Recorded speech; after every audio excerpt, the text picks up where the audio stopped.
여러분 안녕하십니까? 뉴스나이트 시작합니다. 대선이 이제 아흘에 앞으로 다가온 가운데 요동을 치던 여론조사는 혼전, 백중세를 보이고 있습니다. 특히 14명 후보 모두의 이름이 들어간 투표용지 인수에도 시작이 됐는데요. 남은 기간 한 표라도 더 끌어모으기 위한 총력 유세전. 오늘도 나이트 포커스에서 대선 전국 진단하겠습니다. 동원령 1호가 내려진 경남 합천 산불 속보도 잠시 뒤 현장에 나가는 취재기자 연결해서 신속하게 알아보도록 하겠습니다. 네, 식당과 카페, 노래방과 같은 다중이용시설에 적용이 되었던 방역 패스가 내일부터 중단됩니다. 예방접종률이 높아져 실효성은 떨어지고 법정 소송 등 논란이 끊이지 않았기 때문입니다. 확진자 동거 가족의 격리 면제도 적용됩니다. 보도에 정유신 기자입니다. 식당과 카페, 노래방 등에 들어갈 때 찍어야 했던 QR코드. 내일부터는 필요 없습니다. 정부가 다중이용시설 11종에 대한 방역 패스 적용을 일시 중단하기로 했기 때문입니다. 이번 조치로 고위험군 확진자 관리에 보다 집중할 수 있게 되어 현장의 오미크론 대응 역량은 한층 강화될 것으로 보입니다. 식당은 물론 유흥시설과 노래 연습장, 실내 체육시설과 PC방 등 11종 다중이용시설 전체입니다. 의료기관과 요양시설 등 감염 취약시설은 물론 50인 이상 대규모 행사에도 방역 패스가 중단됩니다. 4월 1일부터 시행될 예정이던 청소년 방역 패스도 모두 중단됩니다. 당국은 방역 패스용 음성 확인서 발급으로 보건소 업무가 과부하가 걸린 것을 감안한 조치라고 설명했습니다.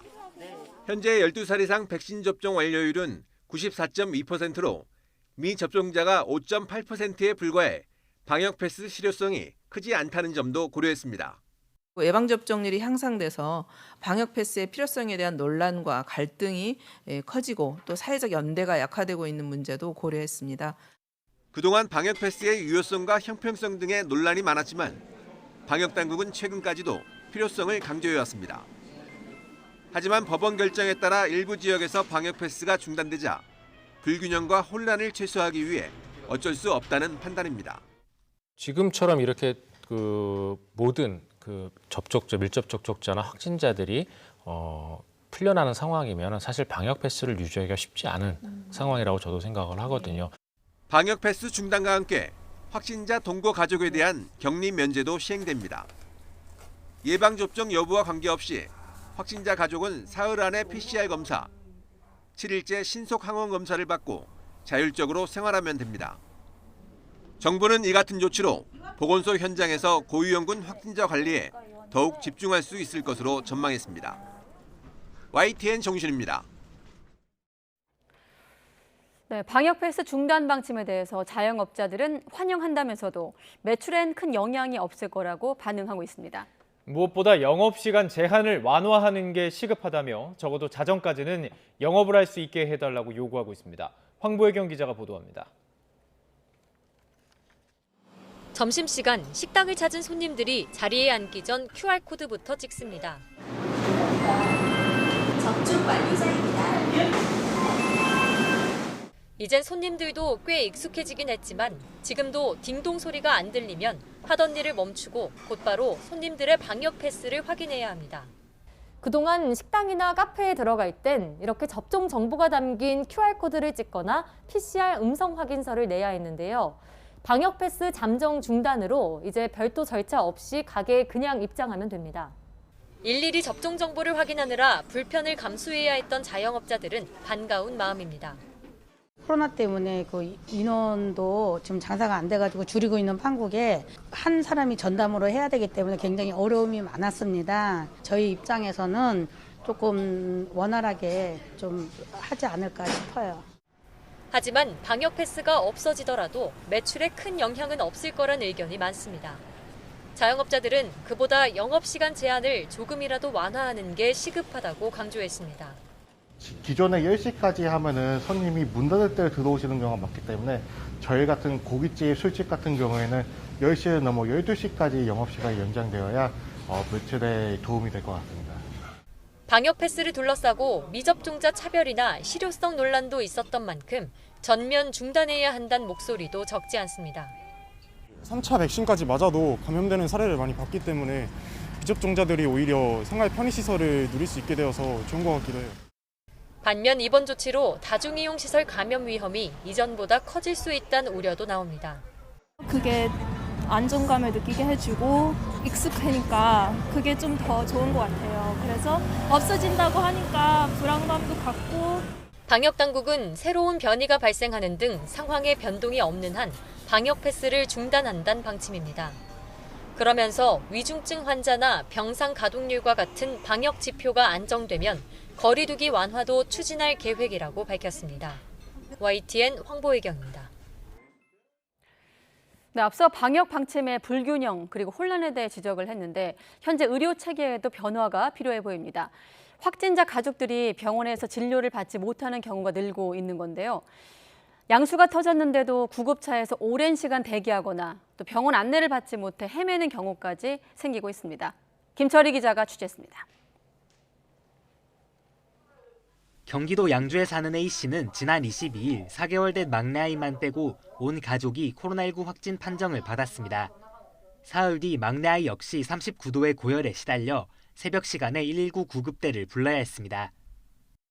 아기가 거의 39도를 찍었고 해열제를 먹어도 열이 나아지지 않은 상황이어서 병원 안 되겠다 싶어서 119를 부른 상황이었습니다. 하지만 구급대는 당장 갈 병원이 없다며 보건소에 도움을 요청하라 설명했고 보건소는 아이가 아직 양성 판정을 받지 못한 데다 병상도 부족해 할 수 있는 게 없다는 말만 되풀이했습니다. 119 마음대로 이렇게 갈 수가 없대요. 일단 어머니 저희도 알아볼 테니까 기다려주세요. 알아보는데 답답한 상황이니까 지금 제가 요청을 하는 거예요. 저희 그런 분들이 지금 100명이 넘어요. 어머니 저희도 미치겠어요. 경기도 성남시에 사는 산모 B씨도 지난 27일 새벽 양수가 터지는 등 출산 임박해 119 구급대를 불렀습니다. 며칠 전 B씨 남편은 PCR 검사에서 양성을 받았는데 처음 음성이 나왔던 B씨도 고열이 나는 등 감염이 의심되는 상황이었습니다. 하지만 병원들은 아직 확진 여부를 정확히 알 수 없고 병상도 부족하다며 줄줄이 진료를 거부했습니다. 코로나 음성 판정을 받긴 했었는데 정확하게 전날 PCR 검사한 결과가 나오질 않았기 때문에 그 결과를 모르는 상황이라서 받아줄 수 없다라는 병원도 있었고 한참을 헤매다 경남 진주까지 가려던 B씨는 뒤늦게 근처 대학병원에 연락을 받고 7시간 만에야 분만할 수 있었습니다. 확진자 급증으로 동거 가족 중에도 감염 의심 사례가 쏟아지자 병원 진료를 못 받는 경우도 늘고 있습니다. 전문가들은 동거 가족도 응급 상황에 진료받을 수 있도록 의료 역량을 키워야 한다고 지적합니다.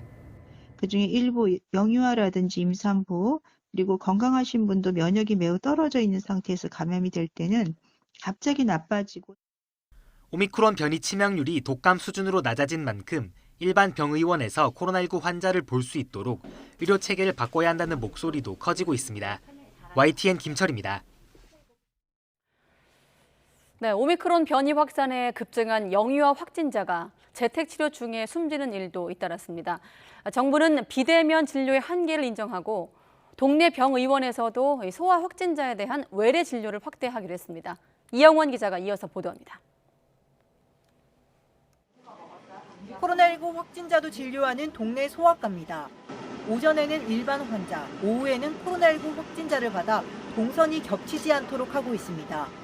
오미크론 확산으로 소아 확진자가 늘면서 하루 처방만 200건, 전날 비대면 전화 상담은 무려 1,500건이나 이루어졌습니다. 밤에 와서 주사 맞고 지금 좀 괜찮아요? 점심부터 약을 먹일 수 있을 것 같아요. 대부분 경증이지만 3살 이하 어린이는 후두염도 치명적일 수 있다며 목소리나 숨소리 변화를 잘 관찰해야 한다고 당부했습니다.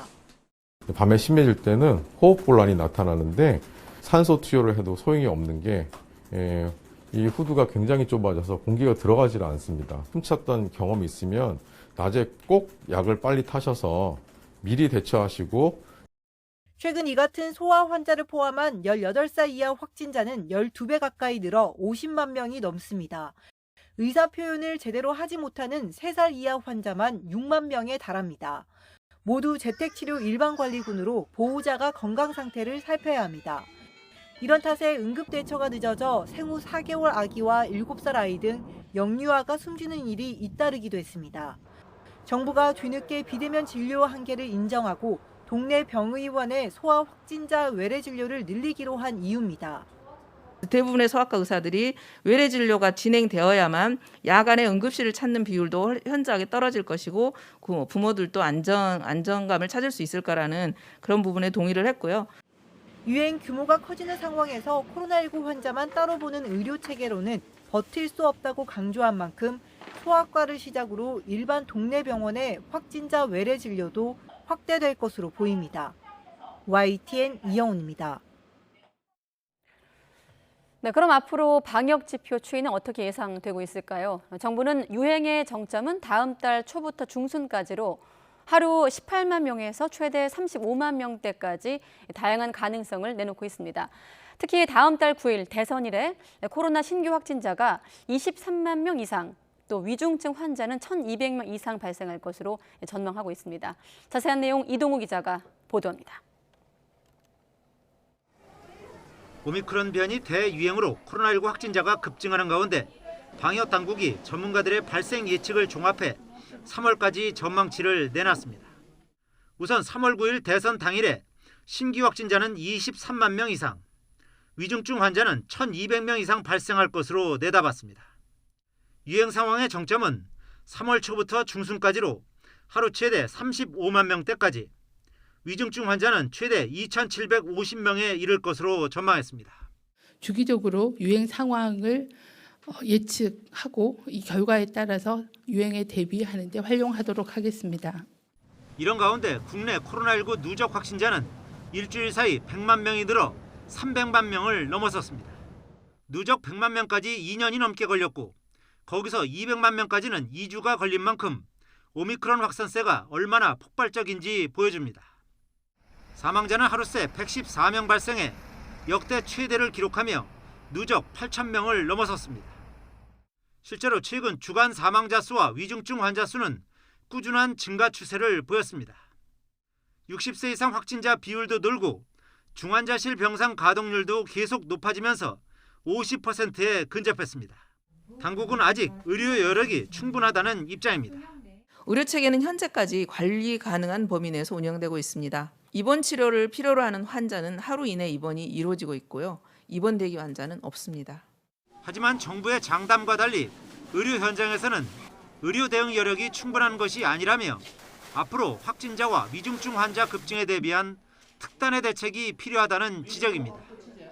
YTN 이동호입니다. 네, 그럼 계속해서 산불 속보 알아보겠습니다. 경남 합천에서 시작을 한 산불이 경북 고령으로 번져서 확산하고 있습니다. 산림당국은 산불 3단계를 내려 총력 대응에 나서고 있지만 현장의 강한 바람 때문에 진화에 어려움을 겪고 있다는 소식입니다. 바로 현장으로 가보도록 하겠습니다. 이윤재 기자. 네, 경북 고령 산불 현장에 나와 있습니다. 네, 바람이 야속하네요. 지금도 불이 계속 번지고 있다고요? 그렇습니다. 지금도 계속해서 산불이 확산하고 있습니다. 제 뒤로 보이는 것처럼 산 능선을 따라서 시뻘건 불길이 길게 이어진 모습을 확인할 수 있는데요. 화산의 길이, 그러니까 불이 붙은 길이가 5km에 이르는 것으로 확인됐습니다. 여기다 강한 바람이 이어지면서 불길이 잡히지 않고 계속해서 확산하고 있는 상황인데요. 강한 바람이 불 때면 불길이 능선에서 수십 미터까지 올라가는 모습도 확인할 수 있었습니다. 그만큼 바람의 기세가 강하고 특히 최근 비가 내리지 않은 건조한 날씨 탓에 확산 속도가 빠른 상황입니다. 불은 오늘 오후 2시 40분쯤 시작됐습니다. 불이 시작된 건 경남 합천이지만 강한 바람을 타고 삽시간에 불이 번져 불길이 경북 고령 지역으로 넘어온 겁니다. 지금은 합천 지역 산불은 거의 꺼진 상황이고 고령 쪽에서 확산하고 있는 것으로 확인됐습니다. 말씀드린 대로 화선은 5km에 이르고 확인된 피해 면적은 300헥타르에 이릅니다.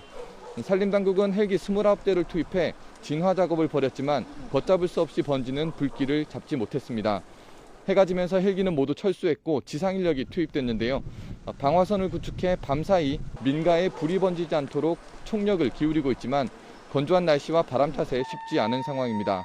다행히 아직 인명피해는 접수되지 않았습니다. 다만 산불이 민가로 번지는 것에 대비해 주민 200여 명이 대피했고 요양원과 요양병원의 입소자와 환자도 다른 시설로 몸을 피했습니다. 산불이 확산하자 산림당국은 오후 5시 반부터 지역 모든 산불 진화 영역을 총동원하는 산불 3단계를 발령하고 산불 재난 국가위기 경보도 심각으로 강화했습니다. 또 소방청은 오후 6시 반을 기준으로 동원령 1호를 발령해 대구와 울산 등에서 장비 39대가 현장에서 진화 작업을 펼치고 있습니다. 지금까지 경북 고령 산불 현장에서 YTN 이윤재입니다.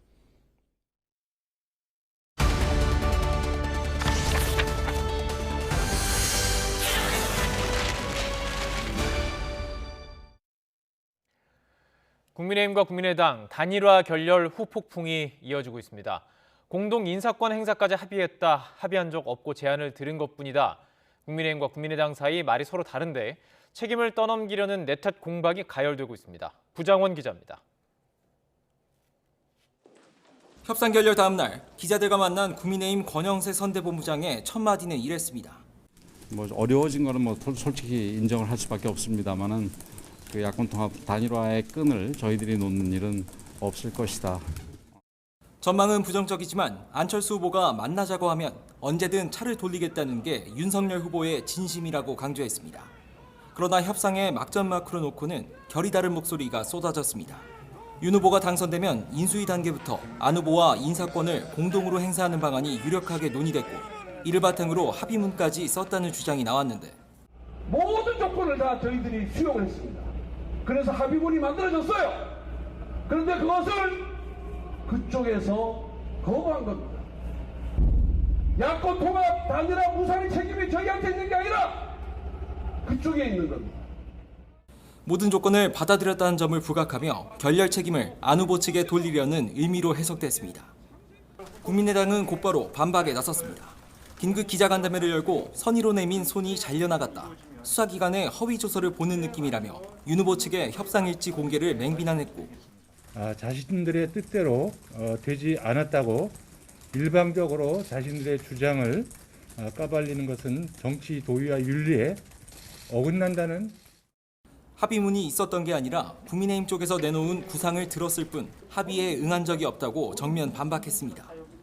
윤 후보와 국민의힘의 이중 플레이와 그에 따른 불신이 결렬의 이유라고도 못 박았습니다. 단일화와 관련된 책임을 어떻게든 벗어나고 싶다라는 그런 몸부림이라고 보는 게 맞을 것 같습니다. 어제 그런 기자회견까지 한 후보에게 무슨 제안을 하겠습니까? 다만 민주당과의 연대설에 대해선 요청은 많지만 후보나 당 차원의 공식 접촉은 없다고 선을 그었습니다. 안 후보 역시 민주당이 다당제 보장을 당론으로 채택했지만 진정성을 판단할 수 없다고 꼬집었습니다. 선거 열흘 정도 전에 그렇게 급하게 통과시켰다는 것 자체에 대해서는 진정성에 대해서는 제가 판단을 할 수가 없습니다. 초박빙 판세 속 야권 통합 요구는 여전한 만큼 막판 단일화 가능성을 완전히 배제하긴 어렵지만 협상을 재개할 명분을 찾기는 쉽지 않을 거란 전망이 나옵니다. YTN 부장원입니다. 더불어민주당은 국민의당 안철수 후보와의 단일화 협상 정권 대리인으로 국민의힘이 장제원 의원을 내세운 것을 두고 그동안 윤핵관을 꼭꼭 숨겨두느라 얼마나 힘들었느냐고 비꼬았습니다. 윤호중 원내대표는 예전 윤핵관 논란 당시 윤석열 후보가 직책도 없고 출근도 안 하는 장제원 의원이 무슨 윤핵관이냐고 말했는데 거짓으로 드러났다며 또다시 국민을 우롱한 것이라고 말했습니다. 그러면서 한 달 전쯤 윤 후보가 하도 거짓말을 일삼아서 리플리 주군이 의심된다고 했는데 숨 쉬는 것 빼고 죄다 거짓인 후보라고 비판했습니다. 국민의힘 이준석 대표는 장제원 의원이 단일화 협상을 한 것이 이른바 윤핵관의 재등장이라는 지적에 오히려 국민의당 안철수 대표를 배려한 처사였다고 반박했습니다. 이준석 대표는 YTN 라디오 황보선의 출발새 아침에서 자신도 장제원 의원이 협상의 특임을 맡은 것을 알고 있었다면서 국민의힘 의원으로서 문제될 게 없다고 설명했습니다. 특히 협상을 진행하려면 안철수 대표 측이 신뢰할 만한 인사를 내보내야 하지 않겠느냐면서 장제원 의원은 당내에서도 안 대표와 꾸준히 교류를 해왔기 때문에 오히려 협상에 나서는 것이 자연스럽다고 강조했습니다. 네, 그럼 계속해서 유세 현장도 둘러보도록 하겠습니다. 먼저 더불어민주당 이재명 후보, 고향이자 열세 지역인 TK 지역을 훑으며 막판 중도 또 보수 표심 끌어모으기에 나섰습니다. 특히 자신의 통합 정치 개혁안은 안철수 후보의 꿈이자 또 심상정 후보의 소망이라면서 이른바 반윤석열 구도 굳히기에 주력했습니다. 정현우 기자가 취재했습니다. TK 유세 시작과 함께 경북의 아들을 내세우며 표심 공략에 나선 이재명 후보. 능주구시신데 여기 아마 어딘가에 우리 외숙모 계실 겁니다.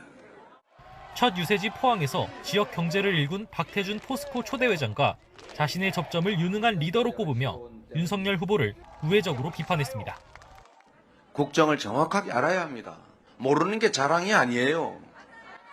머리를 빌려도 빌릴 머리라도 있어야 됩니다, 여러분. 이어 경주에 가서는 자신이 제안해 당론이 된 통합정치개혁안이 안철수 심상정 후보와도 맞닿아 있다 강조하며 반윤석열 전선 굳히기에 나섰습니다. 제3의 선택이 가능한 진짜 정치 교체하자. 이재명의 주장이고 안철수의 꿈이고 심상정의 소망사항이고. 전통적 보수세가 강한 대구에선 박정희 전 대통령의 성과를 띄우며 또 두루마기에 태극기를 들고 보수 표심을 거듭 두드렸습니다. 대구 오니까 그 생각 나는데 한다면 한다. 그런 사람 생각나는 사람 또 있지 않습니까? 편가르지 말자. 공과는 정확하게 우리 평가하자. 우리 산업화의 공 인정해주고. 경제 공약을 통한 지역 표심 공약도 빼놓지 않았습니다. 대구를 찾은 이재명 후보는 영남과 호남을 묶는 남부 수도권 시대를 열겠다는 의지를 담아 자신이 위원장을 맡은 추진기구를 출범시켰습니다. 박정희 전 대통령 고향 구미에 이어 자신의 고향 경북 안동, 끝으로 영주까지 TK 지역 6곳을 도는 강행군을 소화한 이재명 후보. 통합 메시지로 중도층 공략을 이어가는 한편 최대 취약지에서 보수층 포섭에 힘을 쏟았습니다. YTN 정현우입니다. 네, 이렇게 이재명 후보의 행보가 고향이었다면 윤석열 후보는 외가. 국민의힘 윤석열 후보는 강원 동해안 벨트 도시를 돌면서 튼튼한 안보를 강조했습니다. 특히 북한의 미사일 발사를 놓고 민주당 이재명 후보가 도발이라고 말하지 못한다면서 운동권 정권이라고 깎아내리며 비난했습니다. 이어서 엄윤주 기자입니다. 월요일은 오전인데도 강원도 동해 거리가 국민의힘을 상징하는 붉은색으로 물들었습니다. 윤석열! 대통령! 윤석열! 대통령! 청중 앞에선 윤석열 후보는 시작부터 접경 지역에 민감한 안보 이슈를 꺼내들었습니다. 최근 북한의 핵 미사일 시험 발사를 거론하며 이재명 후보와 민주당의 안보관을 직격했습니다. 북에서 핵을 탑재할 수 있는 미사일 발사 실험을 금년 들어서 8번째 했는데 그건 뭐 일상적인 거 아닙니까? 이러고요. 도발이란 말을 못합니다. 이 민주당 정권은. 앞서 민주당이 당론으로 결의한 정치 개혁안에 대해서는 운동권 정권의 패거리 정치라며 비난을 쏟아냈습니다. 이 운동권 정권이라는 게 자기들끼리 해먹는 패거리 정치거든요. 그러니까 자기들끼리 자리 다 나눠갖고 또 이권도 전부 나눠갖고. 이후 윤 후보는 자신의 외가가 있는 강릉으로 향했습니다. 윤 후보는 자신을 강원의 외손이라고 소개하며 제2기 혁신도시 유치를 비롯한 공약을 내세우며 지역 민심을 파고들었습니다. 속초에서는 강원특별자치구 수립을 추진해 규제 완화를 약속하고 동서교통망 확충 등 지역 맞춤형 공약도 내놨습니다. 동서 고속화 철도, 영동 북부 고속도로, 속초 춘천 속초 고성간 완성해서 4통 8달의 교통 중심지로 만들겠습니다. 이 멋지고 아름다운 설악산을 스위스의 알프스와 같이. 또 홍천과 춘천을 잇따라 방문해 지역 민심 구석구석을 훑으면서 정권 심판론을 거듭 강조했습니다. YTN 엄윤주입니다. 네, 그런가 하면 정의당 심상정 후보는 주요 후보 3명이 표를 얻기 위한 공약을 남발해 차별성이 없어졌다면서 자신을 빼고 모두 보수 쪽에서 경쟁한다고 꼬집기도 했습니다. 또 국민의당 안철수 후보는 기호 1번, 2번의 도덕성을 신뢰하느냐고 반문하며 자신만이 대통령 자격을 갖췄다고 강조하기도 했습니다. 두 후보의 행보는 김승환 기자가 보도합니다. 심상정 후보는 공식 선거운동 시작 뒤 처음으로 강원도를 찾았습니다. 이 자리에서 윤석열 후보가 극단적인 우경화로 흐르고 이재명 후보는 현 정부 책임을 모면하기 위해 이를 쫓아간다면서 싸잡아 비판했습니다. 문재인 정부 실패하고 나서 이번 대통령 선거는 전부 극단적으로 몰려가고 있습니다. 저 빼고 나머지 3명의 후보는 전부 저 보수 쪽에 가서 경쟁하고 있어요, 여러분. 이대로 선거가 끝나면 지금보다 더 처절한 진흙탕 정치를 5년 내내 보게 될 것이라면서 자신을 미워해도 비정규직 노동자들을 위해 심상정에 한 표를 달라고 호소했습니다. 이와 함께 주 4일제를 도입해 강원도 2억 관광시대를 열겠다며 지역 맞춤형 공약도 내놓았습니다. 단일화 결렬로 사실상 다자구도가 확정된 이후 국민의당 안철수 후보 역시 전남에 이어 전북을 찾아 거대 양당 후보를 저격했습니다. 대통령이 부도덕하면 국민이 파탄난다면서 도덕적이고 능력을 갖춘 후보가 필요하다고 목소리를 높였습니다. 지금 기호 1번, 기호 2번 도덕성에서 신뢰하십니까? 과거만 보고 응징하는 사람입니다. 또 민주주의는 싫어하는 사람을 떨어뜨리는 게 아니라 자격이 있는 사람을 선택해 당선시키는 것이라면서 이른바 비호감 대선 속 중도 표심을 두드렸습니다. 이와 함께 전북을 문화수도로 만들고 새만금 발전을 위한 인프라를 갖추도록 하겠다고 지역 주민들에 약속했습니다. 걸어서 유세를 이어가는 새로운 물결 김동연 후보는 부인 정우영 씨와 함께 재래시장을 찾아 소상공인들을 직접 만나며 애로사항을 들었습니다. 김 후보는 최근 윤석열 후보와 비공개 회동을 했고 이재명 후보 측과도 의견을 나눴지만 단일화에는 선을 그은 것으로 전해졌습니다. YTN 김승환입니다. 우크라이나 침공 나흘째를 맞는 푸틴 러시아 대통령이 급기야 핵 위기까지 거론하고 나섰습니다. 핵무기 운용부대의 경계태세를 강화하라고 지시하는 장면을 TV로 내보냈는데요. 미국은 러시아에 대해서 추가 제재까지 시사했습니다. 이상준 기자의 보도입니다. 심각한 표정의 푸틴 러시아 대통령이 국방장관과 총참모장에게 지시를 내립니다. 대륙간 탄도미사일, ICBM 등을 관장하는 핵 억지력 부대의 경계태세를 강화하도록 했습니다.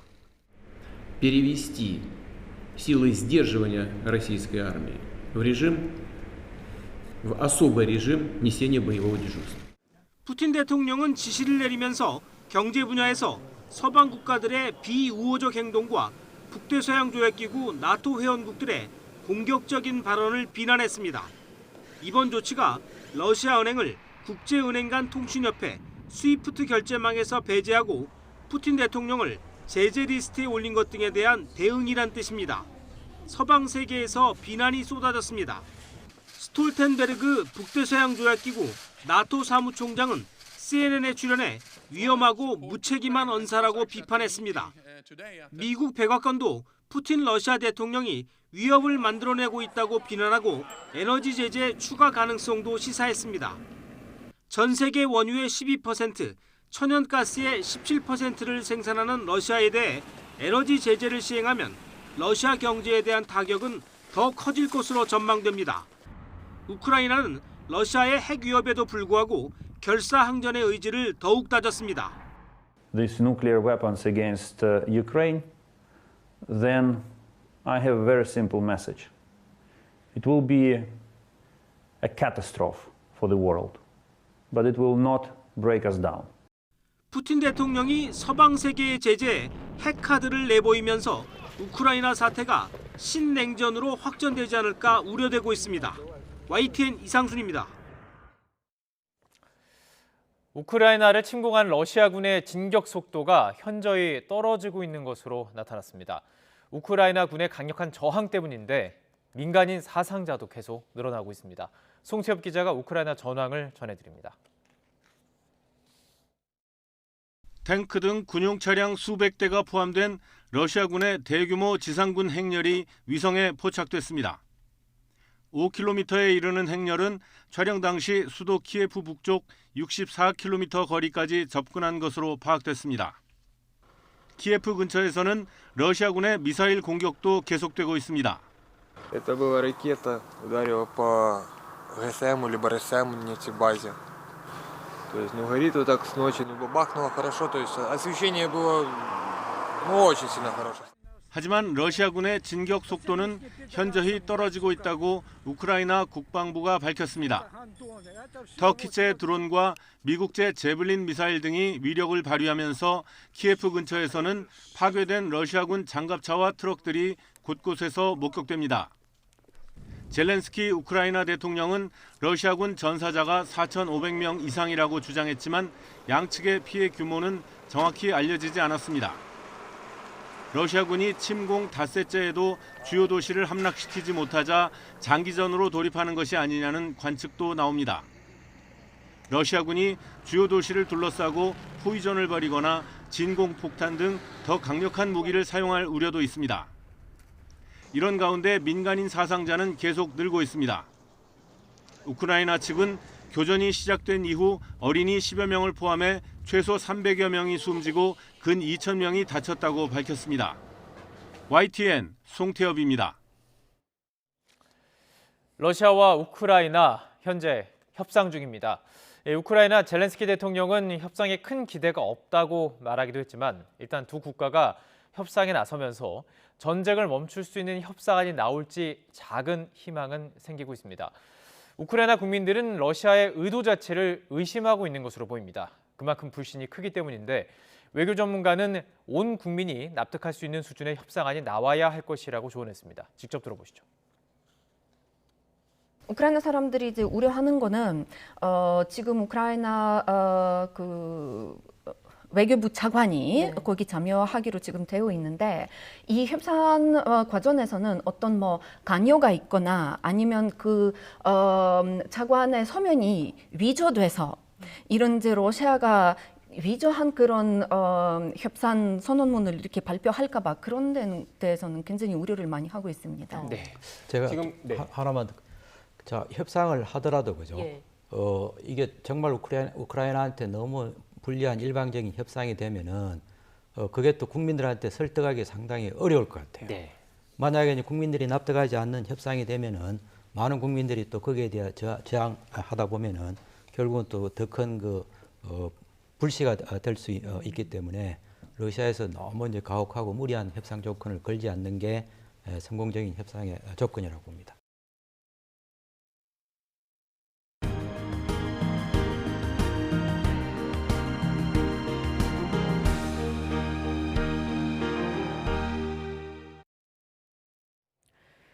네, 조국을 지키기 위한 우크라이나인들이 해외에서 속속 귀국하고 있습니다. 러시아와 맞서 싸우겠다는 남성들이 많지만 여성들도 귀국 대열에 합류하고 있고 또 외국인들로 싸워달라는 호소에 대한 국제사회 호응도 주목되고 있습니다. 김태영 기자입니다. 폴란드 남부 우크라이나 국경의 메디카 검문소입니다. 참화에 휩싸인 조국을 떠나온 우크라이나인들이 그리운 가족들과 만나 눈물을 흘립니다. 러시아 침공 이후 사나흘 동안 최소 37만 명이 우크라이나를 떠났다고 유엔 난민기구가 밝혔습니다. 그러나 반대로 우크라이나를 지키러 귀국하는 사람도 적지 않습니다. 마르타 씨는 고향에 돌아가 러시아와 맞서 싸우겠다고 말합니다. Дім місто Самбір, але загалом мій дім Україна, це моя земля. І кожен, хто прийшов до цього дому, хто прийшов як загарбник, за це відповість. 인근 국경도시 푸셰미실역에도 귀국 행렬이 연일 장사진을 이룹니다. 다니엘 씨는 노인과 어린이들에 대한 무차별 공격을 막기 위해 귀국을 결심했습니다. Let Russians destroy our independence, destroy our cities, kill our citizens, kill our children, kill our elderly people. I made a decision to come back to Ukraine and fight.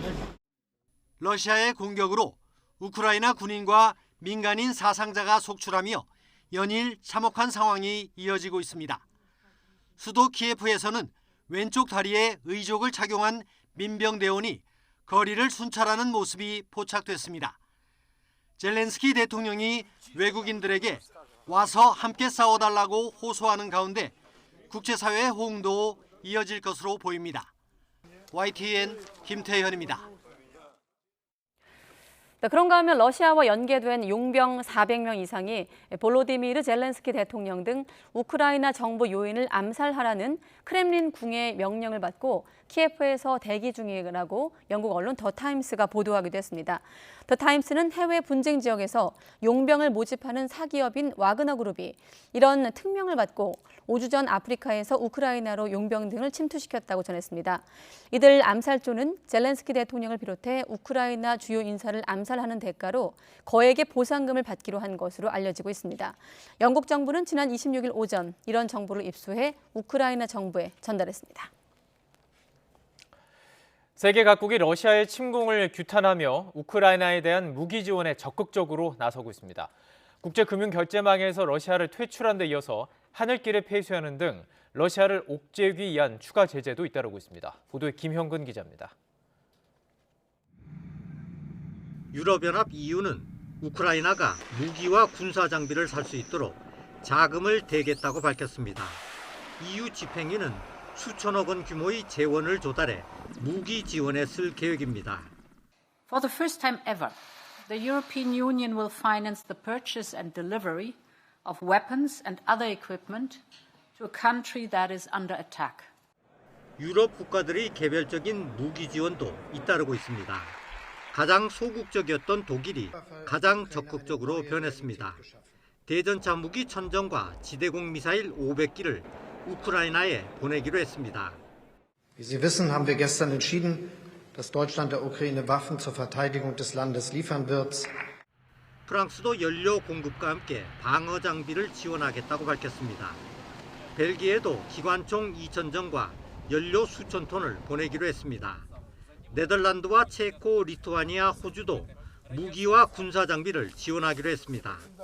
국제금융결제망에서 러시아를 퇴출한 데 이어 추가 제재도 잇따르고 있습니다. EU는 하늘길을 막았습니다. 러시아의 어떤 비행기도 EU 상공에 들어오지 못하도록 하겠다고 밝혔습니다. 캐나다도 이에 동참했습니다. These aircraft will no more be able to land in, take off, or overfly the territory of the European Union. EU는 러시아를 돕고 있는 벨라루스에 대해서도 제재하겠다고 경고했습니다.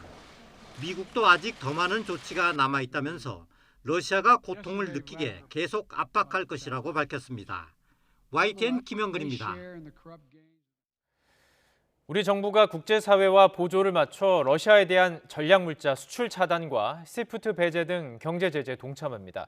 러시아는 주한 대사관을 통해서 강한 유감을 표명하고 나섰습니다. 이규준 기자의 보도입니다.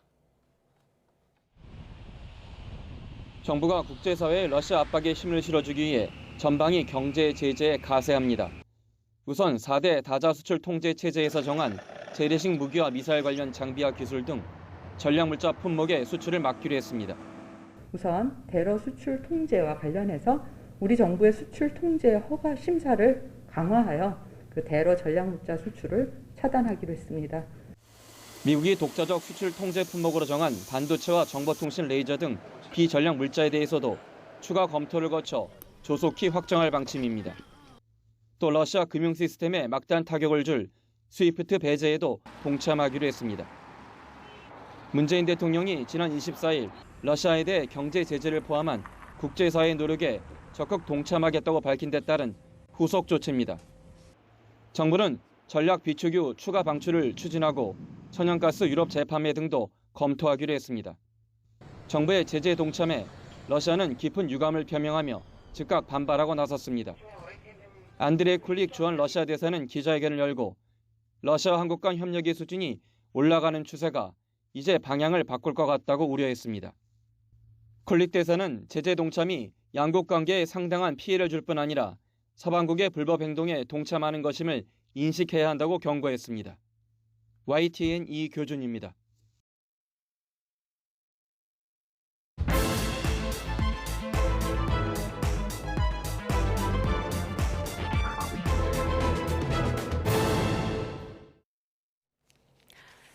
네, 20대 대통령 선거 이제 아흘에 앞으로 다가온 가운데 여론조사 결과는 여전히 혼전 양상입니다. 또 조사를 어떤 방식으로 어떻게 하느냐에 따라 지지율이 엇갈릴 정도입니다. 후보 14명의 당과 이름이 새겨진 투표용지 인쇄도 시작이 됐습니다. 한 표라도 더 끌어모으기 위한 후보들의 총력 유세 갈수록 치열해지고 있는데요. 나이트 포커스 오늘은 최진봉 성공회대 교수, 장성철 대구가톨릭대 특임 교수 두 분과 함께하겠습니다. 안녕하십니까? 안녕하세요. 네, 안녕하십니까? 네, 금요일에 2차 법정 토론회를 거치고 치열한 주말 유세 현장을 거치고 월요일 여론조사 결과가 나왔습니다. 많이들 좀 주목하셨을 텐데 일단 두 가지 조사 결과를 좀 한번 볼 텐데 큰 틀에서 조사 기관으로 좀 봤을 때 24일에서 27일까지 좀 벌어진 결과거든요. 어떤 점들이 좀 포함된 결과일까요? 일단 뭐 이번 여론조사 결과는 단일화 이슈가 일정 부분 좀 영향을 미쳤을 가능성이 있고요. 그다음에 토론에도 영향을 미쳤을 가능성이 있다고 보여집니다. 뭐 크게 변화는 없었습니다만 약간의 변동이 있었고요. 여론조사마다 약간의 차이가 있긴 하지만 대세 자체는 대체적으로 이제 초접전 상태다 이렇게 아마 정리해서 말씀드릴 수 있을 것 같고 단일화가 지지부진하고 단일화가 이제 결렬 상태로 간 것 같은데 그 상황에 있었던 여러 가지 논란들이 상당히 부정적으로 영향을 미쳤을 가능성이 있다는 생각이 들고요. 그리고 이제 대선 후보 토론회 과정에서 후보들이 갖고 있는 자질과 능력들이 어느 정도 좀 보여지는 부분 이런 부분도 영향을 미쳤을 가능성이 있다. 그래서 그런 차원에서 본다고 하면 이제 이 보수 진보가 결집을 완전히 한 걸로 보여지고요. 다만 이제 중도에 있는 분들이 어떤 선택을 하느냐가 앞으로 지지율의 변화와 추세에 영향을 미칠 가능성이 높다 이렇게 보여진다고 말씀드릴 수 있습니다. 네, 자 여러분 두 분의 설명과 함께 지금 지지율이란 그 제목 밑에 있는 ARS 무선 자동 응답 방식 앞서 보셨던 리얼미터 같은 경우도 다시 한번 좀 보여주시죠.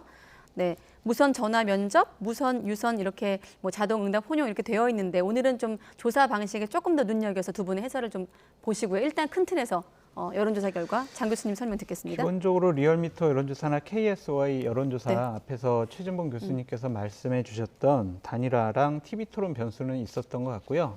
제가 두 가지를 좀 덧붙이게 되면은 결국에는 우크라이나에 대한 러시아의 침공 상태도 상당히 국민들에게 영향 끼쳤을 것 같습니다. 이를테면 안보 이슈. 그렇죠. 전쟁이냐 평화냐. 이것이 현실적으로 북한과 맞닿고 있는 우리나라 상황에서는 항상 안보 이슈가 중요한 이슈가 될 수밖에 없다라고 말씀을 드리고요. 또한 오미크론의 확산과 추경의 확정을 통해서 지난주에 소상공인 그다음에 자영업자분들에게 재난지원금이 바로 지급됐거든요. 그 부분도 어느 정도 좀 일정하게 영향을 미쳤을 것 같다라는 생각이 듭니다. 네, 알겠습니다. 자, KSOI 조사 결과를 하나 더 볼 텐데요. 다음에 보실 지지율 결과는 무선 전화 면접 방식입니다. 앞서 보셨던 것도 KSOI가 주체였는데 이번 조사 결과 같은 경우는 지금 43.8대 36.1% 양강 후보의 지지율이 오차 범위 밖에서 지금 이재명 후보가 앞선 것으로 나오고 있거든요. 자, 조사 방식에 따라서 이렇게 좀 조사 결과가 많이 다른 이유 어디에 있다고 보십니까? 설명 좀 해주시죠. ARS 같은 경우는 이제 전화로 자동 응답 방식으로 하는 거잖아요. 그러니까 중간에 언제든지 끊을 수가 있어요. 물론 이제 뭐 전화 면접도 끊을 수는 있지만 사람이 직접 전화를 해서 직접 면접원이 대화를 하다 보니까 쉽게 끊기가 좀 어려움이 있죠. 아무래도 그게 전화 면접? 네, 전화 면접 같은 경우 상대방을 배려해야 되는 상황도 있을 것 같고요. 그리고 이제 거절 사례가 나타나면 다시 또 전화를 하는 사례가 생깁니다. 왜냐하면 숫자를 맞춰야 되기 때문에 그렇기 때문에 좀 더 소위 이제 샤이라고 우리가 얘기하는 즉 고관여층이 정치에 고관여하는 분들이 아니라 저관여층이나 일반 대중들 이런 분들이 반영되는 경향이 많아요. 우선 전화 면접 방식 같은 경우에. 근데 ARS는 자동응답이기 때문에 기계가 음성을 통해서 기계음으로 이제 하다 보니까 상대적으로 응답률이 떨어질 수밖에 없죠. 그런 상황이 됐다고 볼 수 있고 그다음에 응답자가 정치에 관심이 높은 분들은 끝까지 기다리면서 다 답변을 하셔야 그게 카운트가 되거든요. 중간에 전화를 끊어버리면 그게 포함이 안 되는 상황이 돼요. 그러다 보니까 저관여층이나 관심이 없는 분들 전화 중간에 끊어버리죠, 그냥. 그리고 이제 그래서 아마 이제 일반적으로 말씀드리면 전화 면접 조사 같은 경우에 고관여층이나 저관여층이나 일반인들 이분들의 의사가 많이 반영된다고 볼 수 있고 중도층의 의사가 많이 반영된다고 볼 수 있을 것 같고 고관여층은 정치에 좀 더 관심을 많이 갖고 있는 분들 또 지지자가 명확하신 분들 이런 분들이 반영이 된다고 볼 수 있을 것 같아서 이거 지금 두 가지 차이를 아까 보여주셨는데 전화 면접 조사 같은 경우에는 소위 샤이라고 얘기하는 정치에 관여도가 낮은 분들도 적극적으로 반영될 수 있는 그런 분들의 의사가 반영될 수 있기 때문에 중도층이나 정치에 관심이 좀 많지 않은 분들의 의사도 반영된 결과다 이렇게 볼 수 있을 것 같습니다. 네, 교수님도 좀 설명을 해주시죠. 사실 이거 보시면서 시청자분들도 그게 전화 면접이었구나, 그게 ARS구나 생각하실 것 같아요. 최진봉 교수님께서 워낙 설명을 잘 해주셨고요. 저는 왜 KSOI가 오늘 전화 면접 조사와 자동응답 조사를 두 가지를 한꺼번에 했는지 좀 말씀을 드릴게요. 공식적으로 이런 식으로 얘기했습니다.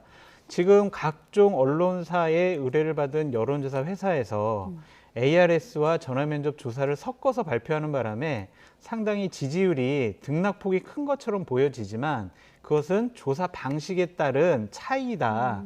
그래서 우리가 동일 조건으로 ARS와 전화면접을 동시에 조사를 하면 어떤 차이가 있는지, 그러니까 조사 방법에 따른 결과값의 다른 점을 시청자 여러분들께, 국민 여러분들께 알려드리기 위해서 이번에 두 가지 조사를 한꺼번에 했다고 해요.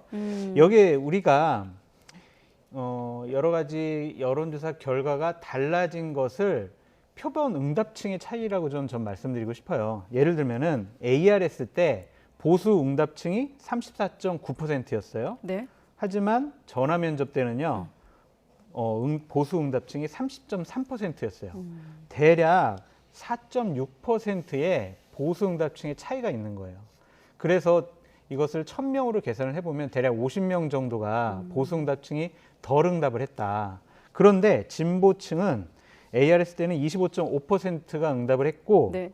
전화면접 때는 27%가 응답을 했어요. 그러니까 진보층이 전화면접 때는 더 응답을 한 거죠. 보수층은 적게 응답을 하고 진보층은 더 많이 응답을 하니까 당연히 전화면접 때는 이재명 후보가 더 많이 나올 수밖에 없다. 이런 식의 설명을 이번에 여론조사 회사에서 한 것으로 보여집니다. 네. 일단 오늘은 2월 28일이고 3월 3일부터 이제 여론조사 공표 금지에 들어가지 않습니까? 이때까지 일단 여야가 여론조사에 나설 것으로 보이는데 앞으로 한 하루 이틀 사이 어떤 점들을 좀 주목하고 계십니까? 일단 지금 상황에서는 흐름 자체를 보면 윤석열 후보는 약간 정체나 하향세를 그리고 있고요. 윤석열 후보는 상승세를 타고 있는 상황이라고 볼 수 있습니다. 네. 지난주와 이번 주의 여론조사 결과를 비교해 본다고 하면 그런 추세가 지속될 가능성이 있다라고 보여지고요. 이번 주는 사실 이제 그 수요일 날 마지막 토론회가 있지 않습니까? 네. 국정 토론회가 있는데 그 토론회가 어떤 또 영향을 미칠지를 지켜봐야 될 것 같고 단일화가 일단 이제 결렬이 됐습니다. 저는 뭐 단일화가 다시 이루어질 가능성이 낮다고 보는데 네. 그런 부분도 여론에 영향을 미칠 가능성이 있습니다. 그리고 단일화가 결렬되면서 국민의힘과 국민의당이 사실 이제 그 진실 공방을 하고 있지 않습니까? 과정에서 어떤 일이 있었고 이런 충돌이 일어나고 있는 상황이기 때문에 안철수 후보가 오늘 또 어제 오늘 심한 그러니까 좀 강하게 윤석열 후보를 비판을 했어요. 이런 부분이 또 여론에 어떤 영향을 미칠지 이런 부분도 좀 이제 이번에 여론조사에 마지막 여론조사에 영향을 미칠 요소로 작용하지 않을까 그렇게 예상이 됩니다. 네, 그 아까 큰 틀에서 조사 결과 다시 한번 좀 보여주시고 방금 안철수 후보 얘기를 했기 때문에 안철수 후보 최근에 지지율이 한 자릿수에 계속 머물고 있는 점도 좀 눈여겨봐야 될 것 같고 물론 이 결과 같은 경우 추이로는 좀 오르긴 했습니다만 심상정 후보도 사실 상대적으로 토론회에서 선전을 했지만 특별히 여론조사에는 좀 반영되고 있지 않는 것 같고요. 그렇죠. 그러니까 두 분 사이는 심상정, 안철수 후보는 대통령에 당선되기가 어렵다라는 것 때문에 결국엔 많은 국민들께서 이재명, 윤석열 이 양강의 결집 현상이 나타난다고 볼 수가 있다라고 말씀을 드리고 싶습니다. 앞으로 여론조사 향방은 저는 대략 세 가지로 봐요. 각 후보들이 실언 실수하지 않느냐라는 것, 오만하고 교만한 모습 보이지 않느냐라는 것, 그리고 남은 8일 동안만이라도 네. 내가 대한민국을 이끌어 나갈 대통령감이다라는 것을 국민들께 보여드려야 된다라는 생각이 듭니다. 아까 이제 3월 3일부터 여론조사가 공표된다고 했는데 네. 그것은 아니고요. 3월 2일까지 조사된 여론조사는 3월 4일 날도 발표할 수가 있어요. 3월 5일에도 기간이. 발표할 수가 있고. 그러니까 3월 3일부터 공표가 금지가 아니라 3월 3일부터 이제 여론조사를 할 수가 없다. 해도 공표를 못한다. 이거 정확한 표현일 것 같습니다. 저는 앞으로 내일하고 모레 이제 여론조사가 발표될 텐데 네. 시청자 여러분들께서는 이 몇 가지 포인트를 좀 보고 판단하셨으면 좋겠어요. 하나는 정권 교체 여론이 어떠냐라는 것, 그리고 서울과 중도층의 여론이 어떠냐라는 것, 그리고 정당 지지도가 어떠냐라는 것, 그리고 TK와 PK의 여론의 향방이 어떠냐. 이걸 좀 보시면 다음번 대통령은 누가 될 것인가를 조심스럽게 예측할 수 있다라고 말씀드립니다. 네, 투표율 잠깐 한번 예상해 볼까요? 다음 달 4일부터 말씀하신 대로 이제 금요일에 사전 투표도 시작이 되는데 투표율로 좀 유불리를 따져본다면 어떻게 예상하십니까? 뭐 사실 이제 투표율로 유불리를 따지는 게 정확히 맞지는 않습니다만 네. 대체적으로 보면 지금 그 여론조사 결과들을 보면요, 진보 진영, 민주당 지지층에서 사전 투표에 하겠다고 하는 비율이 높아요. 그리고 이제 국민의힘 지지층 같은 경우에는 아무래도 사전 투표보다는 본 투표를 하겠다 이런 반응이 높은데 사전 투표율이 높으면 민주당을 지지하는 분들의 투표가 더 많아졌다 볼 수 있겠죠. 사실은 결집을 했으니까 제가 볼 때는 이번 선거는 사실 진보와 보수가 완전히 결집해서 세대결을 할 가능성이 높아지는데 얼마나 많은 그럼 지지층이 투표 현장으로 나오느냐가 중요하지 않겠어요? 그런 차원에서 보면 사전 투표율이 높아진다고 하는 것은 지금의 여론조사 결과로만 본다고 하면 민주당이 좀 더 유리한 상황이 될 가능성은 있죠. 그러니까 네. 예전보다 많이 높아진다고 하면. 그러나 그것도 뭐 제가 예측하는 것이고 정확한 것은 나중에 두고 봐야 되겠습니다만 지금의 상황으로 본다고 하면 민주당 층의 사람들이 더 많이 투표에 나올 가능성을 예측해 볼 수 있기 때문에 사전 투표율이 높아지면 높아질수록 민주당이 좀 유리한 상황이 되지 않을까 하는 전망 가능하다고 말씀드릴 수 있습니다. 네. 그걸 우리가 뭐 어떻게 알겠습니까? 근데 대략 70% 정도 투표율이 나오면은요, 각 진영의 강력한 지지자분들은 다 나온다고 말씀드릴 수가 있어요. 그래서 70% 이상이 되면은 이제 중도층, 그리고 지지정당 없는 층, 합리적인 지지층, 이런 분들이 나와서 투표를 하거든요. 그래서 저는 투표율이 높아지면 높아질수록 정권 교체 여론이 높기 때문에 윤석열 후보에게 유리하지 않을까라고 조심스럽게 전망을 해보고요. 네. 대략적인 투표율은 이렇게 생각을 해보시면 돼요. 각 여론조사 기관들이 네. 반드시 투표하실 겁니까? 투표하실 겁니까? 라고 이렇게 물어봐요. 그래서 반드시 투표할 겁니다 라고 대답하는 여론조사에서 대략 10%를 빼면 최종 투표율이 나오더라고요. 그래서 이번에 KSOI 여론조사를 보면 ARS에서는 82, 전화 면접에서는 87 정도 나왔거든요. 네. 두 개를 평균 내면은 한 84점 얼마 나오는데 대략 한 여기서 10% 뺀 74% 정도가 최종 투표율이 되지 않을까라고 전망해 봅니다. 네, 알겠습니다.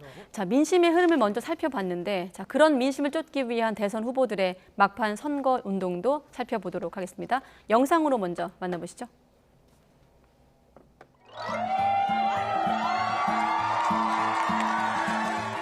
여기 아마 우리 어딘가에 우리 외숙모 계실 겁니다. 네, 반갑습니다, 여러분.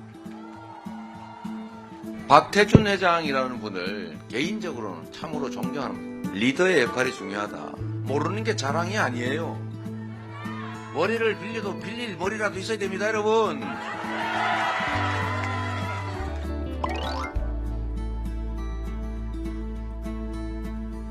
제3의 선택이 가능한 진짜 정치 교체하자. 이재명의 주장이고 안철수의 꿈이고 심상정의 소망사항이고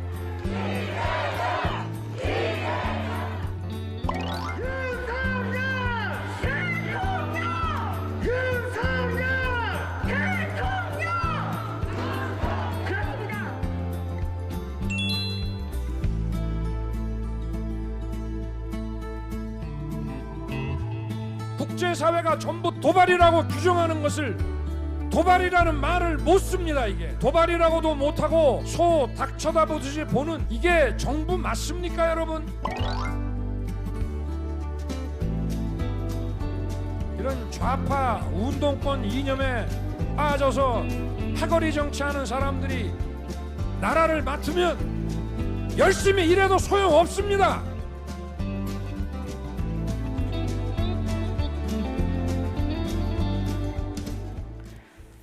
네. 이재명은 고향으로, 윤석열은 외가로. 짧게 좀 들어본 다음에 후보들 발언을 들어보도록 하겠습니다. 어떤 의미가 있는 행보입니까? 이재명 후보에게 TK는요, 고향이긴 하지만 취약 지역입니다. 취약 지역에 가서 박정희, 박태준 이런 산업화에 네. 기적을 일으킨 분들을 언급함으로써 저는 유능한 경제 대통령입니다까지도 이미지를 확산시키려는 노력이었다라고 보여집니다. 예, 뭐 지금 말씀하신 처럼 이재명 후보 같은 경우 본인의 고향이잖아요. 네. 그러니까 민주당이 열세를 보였던 지역에서 제가 볼 때는 이번 선거에서는 예전보다 훨씬 더 높은 투표율이 나올 거라고 생각해요. 지지율이 나올 거라고 저는 보는데 그만큼 이제 최초로 TK에서 민주당 후보가 당선되는 그런 모습을 좀 보여달라 이렇게 호소를 했습니다. 그리고 네. 본인의 뿌리이기도 하고 또 많은 이제 TK 지역에 있는 분들도 이재명 후보에 대해서 그런 부분을 좀 긍정적으로 평가한 부분도 있기 때문에 거기를 집중적으로 공략을 하는 거죠. 물론 열세인 거 분명합니다. 그 열세의 과정에서 어느 정도 정도까지 의미 있는 성과를 내느냐가 결국은 당선의 당락을 좌우할 수 있는 중요한 네. 요소가 되기 때문에 이렇게 됐다고 볼 수 있고 윤석열 후보도 뭐 이제 본인의 외가 얘기를 했는데 보통 이제 대선 후보들이 가면 그 지역의 연구라든지 아니면 뭐 관련된 거 다 얘기해서 연관지어서 얘기하지 않습니까? 네. 뭐 그런 차원에서 외가 얘기를 강조한 것 같은데 중요한 건 이제 각자가 취약점이라고 생각되는 지역들에서 얼마나 의미 있는 정도의 어떤 성과를 내느냐 하는 부분들이 결국은 이번 선거에 당락에 중요한 영향을 미치지 않을까 하는 생각이 듭니다. 네, 각자의 인연을 담은 행보, 그런데 그 중에서도 또 서로를 향한 원색적인 비난도 있었거든요. 두 후보의 발언을 이어서 들어보도록 하겠습니다. 어디 브라질 한번 보십시오. 브라질. 룰라 민주주의를 회복하고 서민경제 지원해서 세계 8대 경제 강국이 됐는데 어느 날 이 정치검찰들하고 부패 사법 권력이 거기 죄 뒤집어쓰고 막 끌어내리고 민주주의 후퇴하더니 경제도 확 후퇴해버렸잖아요.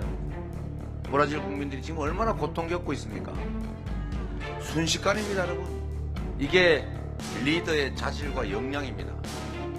국정을 정확하게 알아야 합니다. 모르는 게 자랑이 아니에요. 머리를 빌려도 빌릴 머리라도 있어야 됩니다, 여러분. 포메리안 출신 6개월밖에 안 된 대통령이 러시아를 자극해서 이렇게 침공당했다고 이렇게 주장하지 않습니까? 이게 국제망신 아닙니까?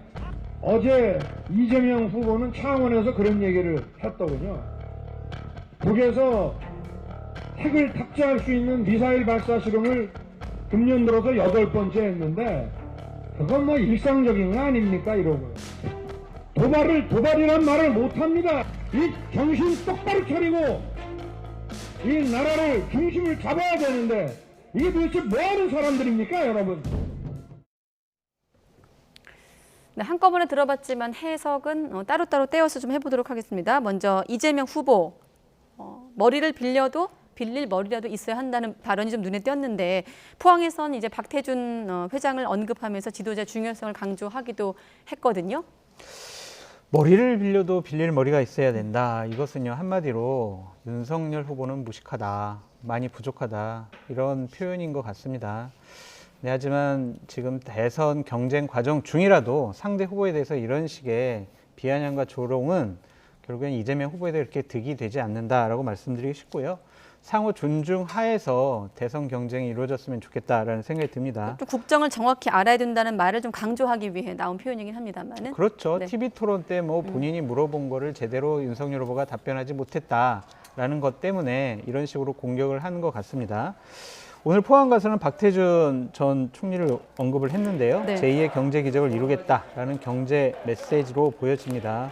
그리고 저녁에는 고향 안동 갔었고요. 대구에서도 상당히 대구 표심을 노리면서 안동에서는요, 특히 저 고향 사람 대통령 한번 만들어주세요라고 외쳤습니다.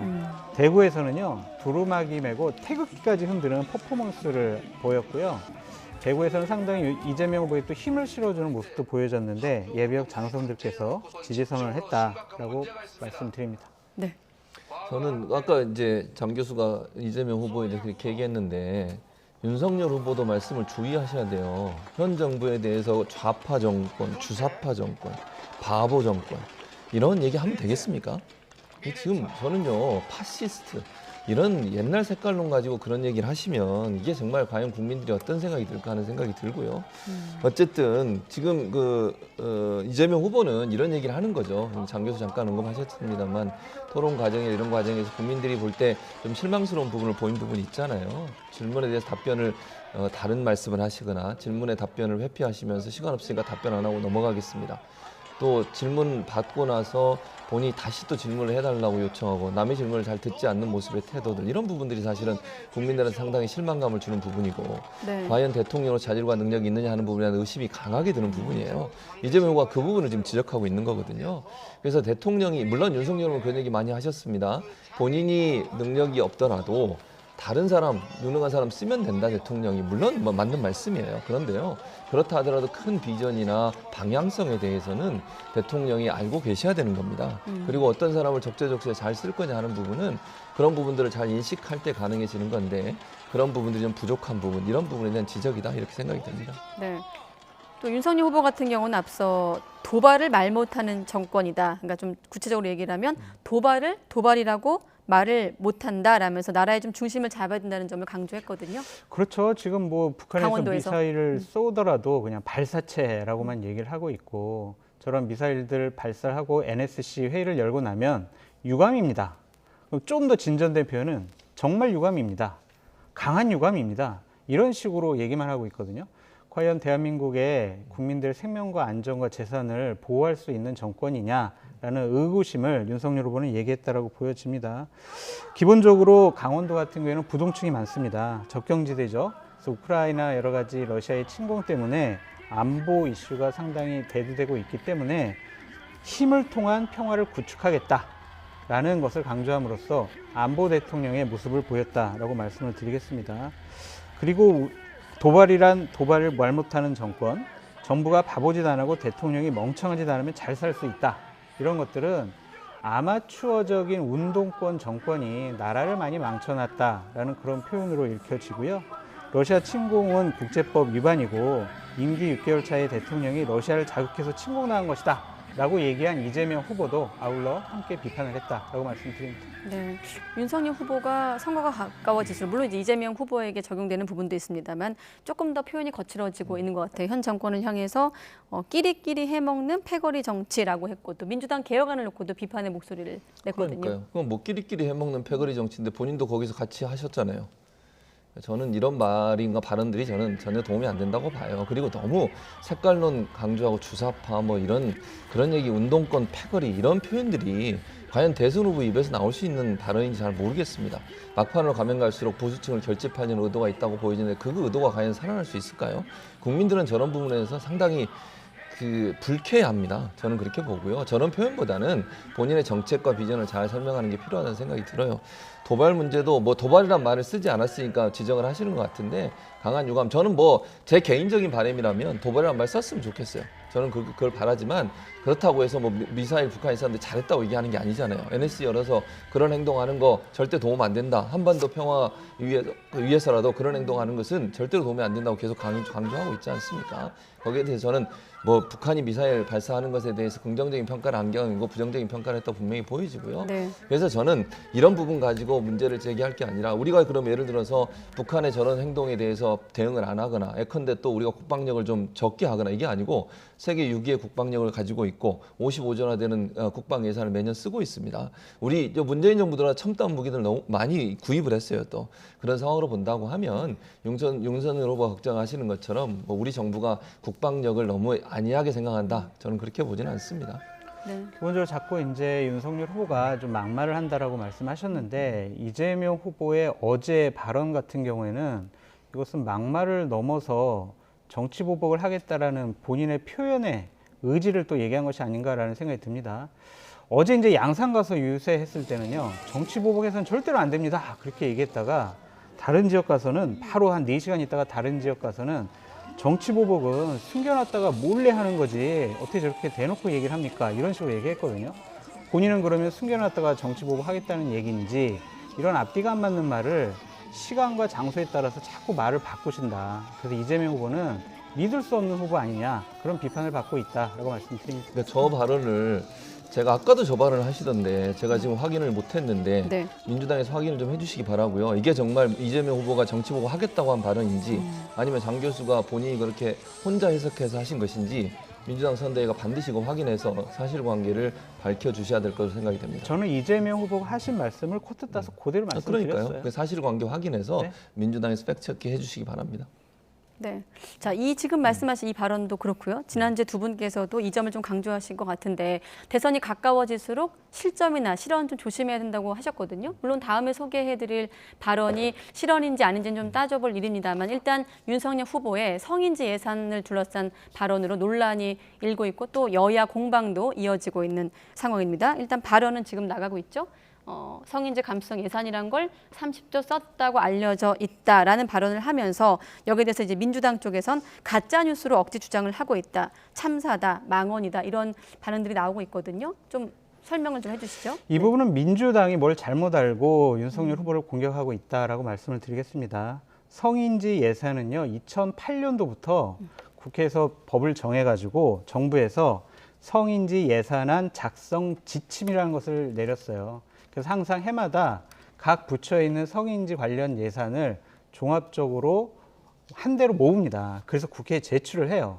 그래서 국회 예산정책처 같은 경우에는 성인지 예산을 각 부처의 성인지 예산을 다 취합을 해서 분석을 합니다. 그렇기 때문에 2021년 성인지 예산서와 결산서를 보면 이 정부의 성인지 예산은 35조다라는 것이 정확한 얘기고요.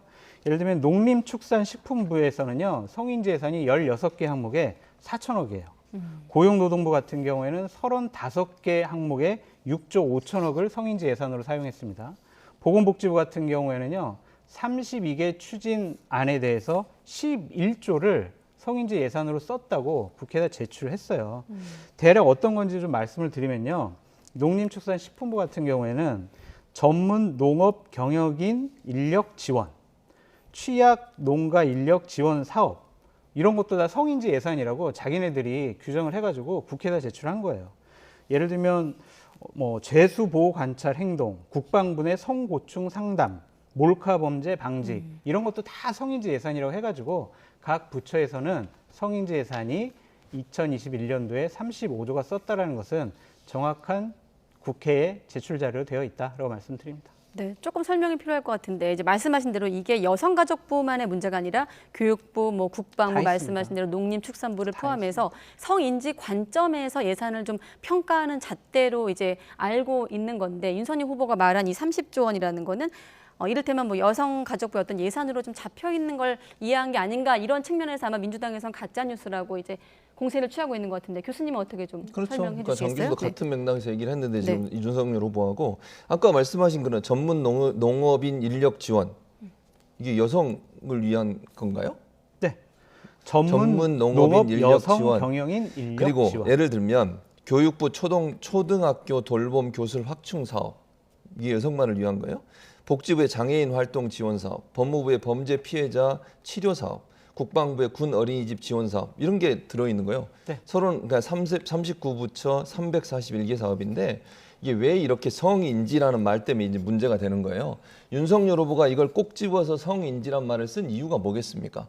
갈라치기예요. 남성과 여성의. 이게 다 여성 성인지 감수성 하면 보통 우리가 일반적으로 인식할 때는 여성을 위한 예산 이렇게 인식을 한다는 거죠. 그걸 노리는 거라고 저는 보거든요. 근데 실제 이거는요. 성평등 관점에서 검토해봐야 할 항목, 예산 항목을 분류한 기준으로 성인지 예산 이렇게 부른 거예요.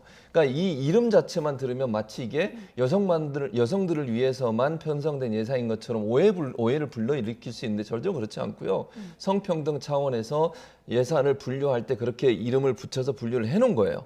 근데 이거를 가지고 성인지 뭐 예산 이렇게 얘기하니까 마치 여성만을 위한 예산인 것처럼 인식되게 만드는 거죠. 그건 저는 프레임이라고 생각해요. 윤석열 후보가. 아까 제가 말씀드린 것처럼 이건 남녀 관계없이 성평등 차원에서 남녀 모두에게 혜택이 되는 예산도 많이 들어있습니다. 여기에. 근데 그런 부분들을 전혀 고려하지 않고 성인지 예산이라고 뭉뚱그려서 얘기하면서 남성이 피해를 보는 듯한 이미지를 만들어내려는 전략을 가지고 얘기하는 거 그게 저는 문제라고 생각해요. 그걸 정확히 들여다보면 알 수 있는데도 자꾸 성인지 예산이란 말만 끄집어내서 그걸 또 가지고 국방 예산을 쓰겠다 이렇게 얘기하고 있거든요.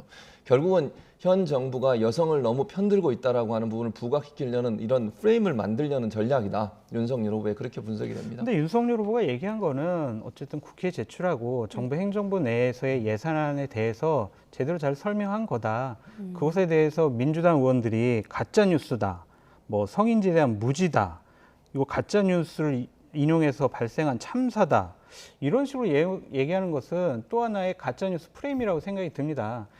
성인지 예산 30조 이게 잘못됐으면 뭐가 잘못됐는지 30조가 아니라 35조다라고 얘기를 하든지 해야지 공식적인 성인지 예산이 있다라고 얘기한 것 자체를 왜 가짜뉴스라고 하는지 이거는 공격을 위한 공격이다라고 말씀드릴 수밖에 없습니다. 그러니까 그 말 자체가 잘못됐다는 건 아니에요. 지금 말씀 성인지 예산으로 분류된 건 맞아요. 그런데 의도를 보면 이렇게까지 윤석열 후보가 이걸 성인지 예산이라고 뭉뚱그려서 얘기하면서 남성과 여성을 갈라치기 하는 요소로 작용하는 건 정말 잘못된 행동이에요.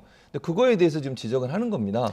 그러니까 이 부분이 윤석열 후보 입장에서는 선거 막판에 어쨌든 이대남이나 아니면 남성의 지지를 더 많이 받고 있다고 생각하시는지 모르겠지만 그런 부분들도 부각하려는 의도가 있다고 생각이 들어요. 그 현 정부가 너무 여성 편향적이라는 얘기를 하고 싶은 거죠, 결국은.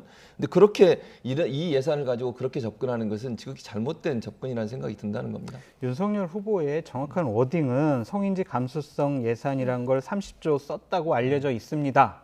이렇게 돼 있잖아요. 이게 무슨 어떤 다른 뭐 남녀를 차별하고 갈라치게 하려는 그런 얘기가 어디에 있습니까? 그리고 성인지 예산 같은 경우에 페미 전용 예산이라고 얘기한 적도 없어요. 그러니까 이 구체적인 사실에 대해서만 우리 팩트로 얘기를 해야지 이것을 한꺼풀 더 베껴서 해석을 하고 내 생각까지 얹어가지고 공격하는 수단으로 삼는 것은 좀 부적절해 보이지 않나라는 생각이 듭니다. 하나 더 지적을 하면 그러면 예를 들면 성인지 예산만 가지고 그럼 끄집어내서 얘기할 게 아니라 다른 예산 가지고도 그럼 얘기를 해야죠. 이게 의도적으로 성인지 예산만 끄집어내서 얘기했다고 오해할 수 있는 충분한 여지가 있다고 저는 생각을 해요. 예를 들면 다른 예산 중에 이런 부분이 잘못됐습니다 얘기한 게 아니고 성인지 관련된 예산만 얘기한 것은 그런 오해를 불러일으키기 충분하다는 얘기를 하는 겁니다.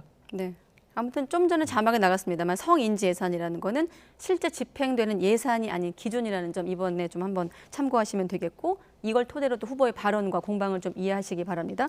자, 그리고 지난주에도 국회에서 대리전 양상이 이어졌는데 국방위에서도 상대당 후보 겨냥해서 공세가 이어졌습니다. 토론회 2라운드 좀 같았거든요. 한번 발언을 모아봤는데 먼저 들어보시죠. 네, 우리 군사 이 작전상에 이 일본군의 한반도 진주를 전제로 한 작전 개념은 없는 것 아닙니까? 예, 현재 그렇습니다. 예. 일본군이 경우에 따라 유사시에 들어올 수 있다라고 하는 것은 어느 나라 이 사람 얘기인지 모르겠어요. 일본 사람 얘기 같은데. 그 우리 군은 그런 개념이 없고. 또 이 한미 연합 체계상에도 그런 작전 개념은 없는 것이죠. 예, 그렇습니다. 기억하시는지 모르겠지만 민주당에서 지소미아는 토착 외구랑 협력하는 거라고 지소미아 폐기하라고 그렇게 공격을 했었어요. 이 일본하고 지금 군사 정보 특히 북한 미사일 쏠 때 서로 협력하는 게 친일 행위라고 생각하세요? 지금 국방부가 친일 행위하고 있는 거예요? 그렇지 않잖아요.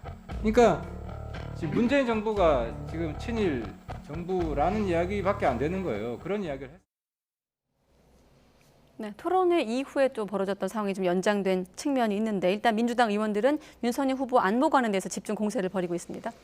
그렇죠. 무력을 통해서 북한 내 뭐 선제 타격을 하려고 뭐 전쟁을 일으키려는 거 아니냐 막 이런 식으로 민주당에서 공격을 하고 있는데 이것은 의도된 공격이다라고 말씀을 드립니다. 아, 의도된 공격이다. 네. 네. 그러니까 지금 전쟁이냐 평화냐 중요한 시점에서 윤석열 후보는 오히려 전쟁을 통해서 대한민국의 생명과 안전 이것들을 보호하겠다 이런 식으로 얘기를 하고 자신들은 어떠한 일이 있어도 평화를 해야 됩니다. 전쟁이 일어나면 안 됩니다. 이런 식으로 얘기를 하고 있는 건데 누가 전쟁을 좋아하겠습니까? 당연히 평화를 다축을 해야죠.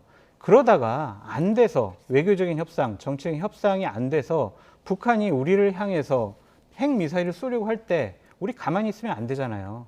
그 원점을 타격하겠다는 선제 타격을 선제 공격이라는 개념으로 공격을 해서 윤석열 후보에게 전쟁을 더 원하는 사람이다라는 프레임을 씌우는 건데 그것은 옳지 못하다고 생각을 합니다. 저는 이제 윤석열 후보가 약간 좀 헷갈린 게 있었던 것 같아요. 한미일 안보 협력이 있고 한미일 군사 동맹이 있는데 한미일 안보 협력을 한다라는 것은 여러 가지 정보를 교류를 해서 북한이 미사일 쏘면 어디에 떨어졌고 어디를 향했고 어느 종류를 쐈고 이런 것들이 안보 협력인데 군사 동맹까지 가면요. 한미 상호 방위 조약처럼 한국에서 전쟁이 일어나면은 미국이 자동 개입하지 않습니까? 그럼 군사 동맹까지 가면 일본의 자위대가 곧장 우리나라에 진입을 할 수가 있는 부분인데 이분은 조금 헷갈려 하시지 않았나라는 좀 생각이 들고요. 어떠한 일이 있어도 일본의 자위대가 한반도에 진출해서는 안 되죠. 윤석열 후보가 TV 토론 때 얘기했던 것은 만약에 이렇게 되면은 이럴 가능성도 있어요 라고 얘기를 한 거지 일본 자위대가 한국에 이렇게 와서 한국 방위를 한다? 이것을 얘기한 건 아니다라고 말씀드립니다. 그러니까 안규백 의원도 국방장관한테 한미일 안보동맹 추진할 생각 있는 질문을 던지면서 공세를 했죠. 그렇죠. 분명히 실언이죠. 저는 윤석열 후보 그 발언은 상당히 위험한 발언 중에 하나라고 생각해요. 심상정 후보가 그래서 다시 물어봤거든요. 그러면 일본군이 우리나라에 들어올 수 있다는 거냐? 뭐 전제할 수 없지만 뒤에 그렇게 달긴 했지만 그럴 가능성도 있다라고 여지를 열어놨어요. 지금 당장 들어오는 건 아니지만 그런 상황이 되면 그럴 가능성도 있다라는 여지를 남겨놓고서 전제하는 건 바람직하지 않지만 이렇게 이제 뒤에 얘기를 했거든요. 그럼 그 말 그대로 들어오면 만약의 경우가 생긴다고 하면 일본의 자유대가 우리나라에 들어올 수 있다는 진입할 수 있다는 발언으로 인식될 수 있어요. 그런 여지를 남겨놨다는 말씀을 드리는 거예요. 그건 얼마나 위험한 발언입니까? 일본군이 우리나라에 들어다니요. 있을 수 없는 이거 지금까지 어느 대통령도 뭐 이게 진보 보수를 떠나서 어느 대통령도 일본군이 우리나라에 주둔하거나 들어오는 것을 허용한 적이 없어요. 그래서 우리나라와 미국은 혈맹이지만 일본과 우리나라는 군사 협정을 안 합니다. 그러니까 안보 협력만 하지 군사 동맹은 맺지 않아요. 일본은 아직도 독도를 자기네 땅이라고 우기고 극우 세력들이 극세를 하면서 우리나라를 얼마나 괴롭히고 있습니까? 그런 상황에서 일본군이 우리나라에 들어온다. 우리 국민 감정들이 그걸 받아들일 수 있겠습니까? 그런 상황에 저 말씀을 하신 건 대단히 잘못됐다 저는 보고요.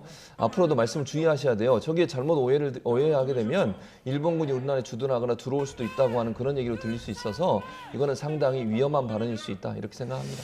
그러한 공격은 이제 호도하는 거예요. 그러니까 공격을 위한 공격이라는 생각이 듭니다. 만약에 이제 이런 식으로 제가 공격하면 어떻게 하려고 그러십니까?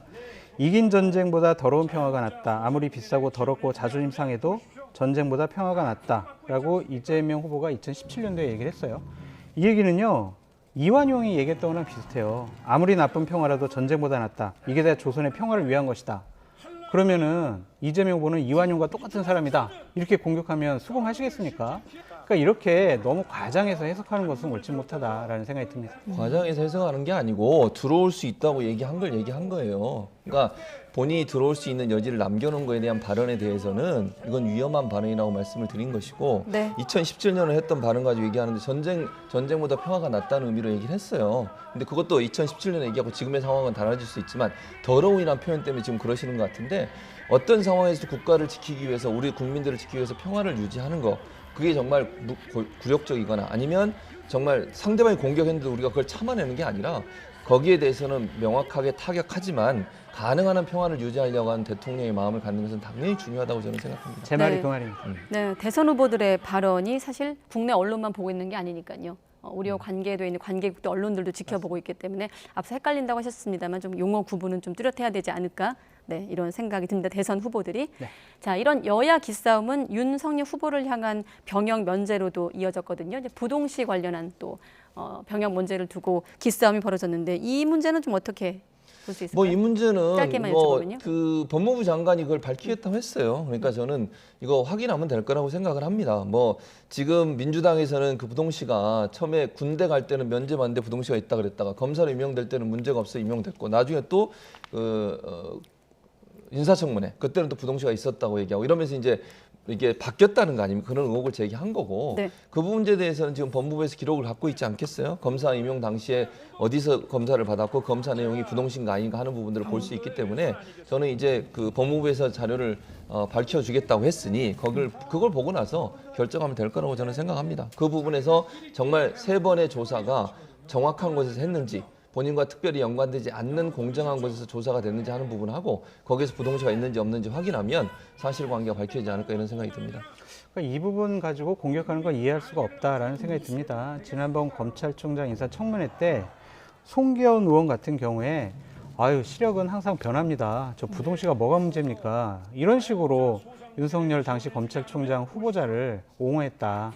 그때의 민주당과 지금의 민주당 입장이 왜 바뀌었느냐라고 묻고 싶습니다. 그건 반대는 마찬가지예요. 그 당시에 또 야당 지금 국민의힘은 윤석열 후보의 부동시를 문제를 삼았었어요. 지금은 문제 삼지 않잖아요. 그러니까 제 말은 그게 지금 그때 당시에 그 여당이 지금의 왜 태도를 바꿨냐고 얘기하려면 국민의힘이 왜 그렇게 바꿨냐고 동일한 거예요. 그러니까 그건 별 문제가 아니라고 봐요. 그 검찰총장 인사청문회 때 냈던 자료에 대해서 그 당시에는 문제가 없다 그러고 지금은 문제 있다라고 하는 민주당 측의 태도가 잘못됐다고 저는 말씀드립니다. 그러니까 반대의 입장도 그러니까 국민의힘도 마찬가지라는 국민의힘은 지금 거 갖고 문제 삼고 있지 않습니다. 아니 그 당시에 문제를 삼았다는 얘기를 하는 거예요. 그러니까 입장이 왜 바뀌었느냐 그 부분을 저는 지적하는 거예요. 그러니까 그 말은 결국은 국민의힘도 그럼 왜 입장이 바뀌었느냐고 동일한 말이 된다는 말씀을 드리는 거예요. 네. 충분히 주고받으셨죠? 네, 여기까지 듣도록 하겠습니다. 자, 끝으로 단일화 질문 남았는데 아시다시피 투표용지가 인쇄가 됐고 2번은 국민의힘 윤석열 후보, 4번은 국민의당 안철수 후보 이렇게 표기가 됐습니다.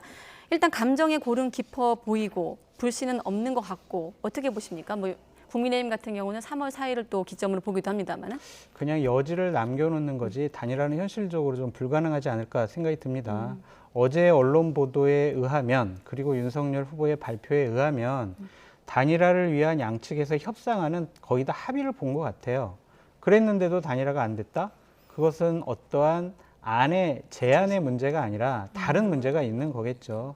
안철수 후보 같은 경우는 완주의 의사가 상당히 강해 보이기 때문에 국민의힘 쪽에서는 단일화에 대한 여지를 남겨놔야 그래도 국민의당 지지자들, 안철수 후보를 지지하는 분들의 마음을 빼앗아올 수 있다라고 생각을 한 것 같은데 현실적으로 쉬워 보이지는 않습니다. 네, 이태규 본부장 같은 경우도 손목이 잘려나간 불쾌감과 충격을 받았다라면서 이제 불쾌감을 강하게 표현했거든요. 그렇죠. 감정의 골이 너무 깊어요. 그리고 서로가 서로에게 말하는 내용을 보면요, 이건 다시 돌아올 수 없는 강을 건넌 게 아닌가 하는 생각이 들 정도입니다. 그리고 폭로전을 보면 정말 제가 볼 때 다시 이게 단일화로 가기는 상당히 어려운 상황이 됐다고 저는 봅니다. 지금 상황으로 본다고 하면 신뢰가 깨진 거잖아요. 국민의힘이 이제 어쨌든 윤석열 후보가 직접 나서가지고 그동안 협상장에 있었던 여러 가지 얘기들을 했지 않습니까? 근데 그게 사실은 모든 책임은 안철수 후보에게 있다 이런 얘기예요. 한마디로 요약하면 본인은 책임 없다. 열심히 했는데 반대했던 사람 안철수 후보였고 안철수 후보의 그런 반대 때문에 결국 단일화가 결렬됐다 이 얘기로 들리기 때문에 또 안철수 후보는 다른 얘기를 하잖아요. 그러니까 안철수 후보 입장에서는 어떻게 그 물밑에서 협상하는 모든 내용이 다 이렇게 발표하고 후보가 시간대별로 얘기를 할 수가 있느냐. 그리고 합의가 되지 않았는데 합의됐는데 안철수 후보가 어떤 이유인지 모르지만 그걸 반대했다. 이렇게 얘기해버리면 안철수 후보가 모든 걸 다 튼 것처럼 보이잖아요. 그렇기 때문에 이런 갈등 요소가 부각된 이상 저 사실은 다시 단일화를 하기에는 시간적으로도 그렇고 감정적으로도 그렇고 상당히 어려움이 있지 않을까 하는 생각이 듭니다. 저는 양측에 좀 조언, 부탁 좀 하고 싶습니다. 국민의힘 측에서는요, 더 이상 협상 과정 중에 있었던 여러 가지 상황들을 폭로 안 했으면 좋겠어요. 그런 것들을 폭로하면 누가 이제 국민의힘의 당대표나 대선 후보랑 여러 가지 협상을 하려고 하겠습니까?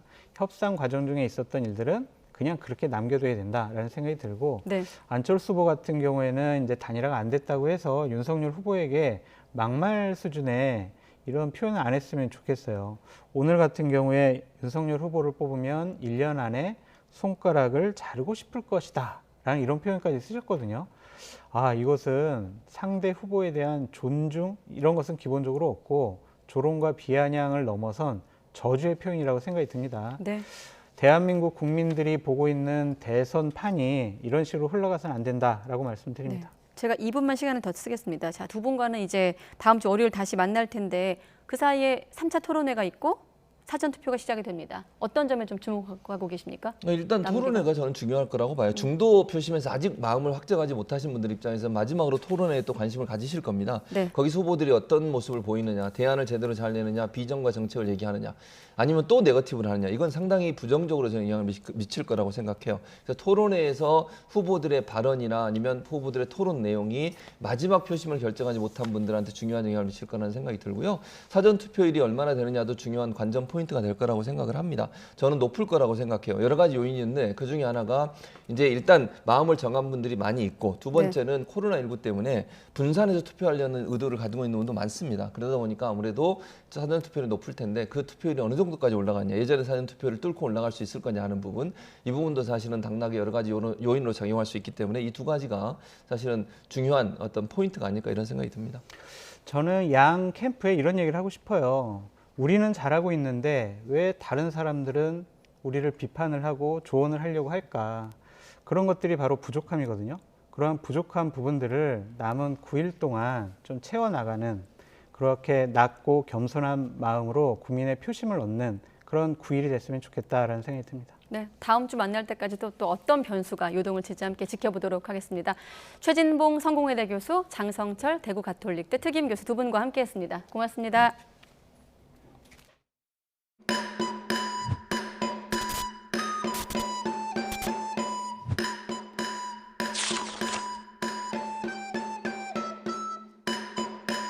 네, 안녕하세요. 구자성입니다.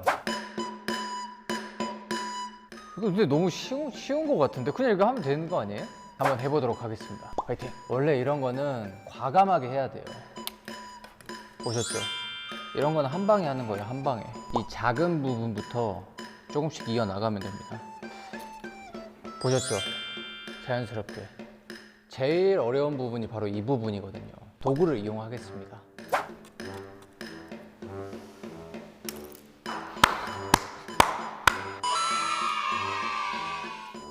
보셨나요? 여러분, 이번 대선에 잘 찍고 잘 뽑읍시다. 주권은 국민에게 있기 때문에 미래를 만들기 위해서 투표를 꼭 해야 된다고 생각합니다. 잘 찍고 잘 뽑자.